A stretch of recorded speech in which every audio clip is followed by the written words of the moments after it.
Muling pinatunog ang dakong Lingganay, ang pinakamalaking church bell sa Southeast Asia. Yan ang ulat ni Floyd Brents. Ang lokal na simbahan at mga tao, matapos ang 6 na araw ng simbang gabi, ang nanguna sa pagpapatunog ng bell na tinawag na dakong Lingganay. Ang Big Bell ay may taas na 5 talampakan at may 7 talampakan ang lapad. May bigat itong 10,400 kilograms o 10.4 metric tons.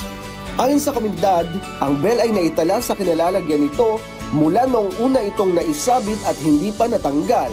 Ito ay kasama ng 8 pang mas maliit na bells. Ang dakong Lingganay, hindi lang isang bagay, isa itong treasure para sa amin.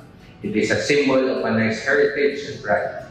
It continues to bridge the past, the present, and promoting cultural appreciation and boosting our municipality's tourism. Ang Santa Monica Church na tahanan ng Panay Bell ay nagdeklara bilang National Historical Landmark ng National Historical Commission of the Philippines o NHCP.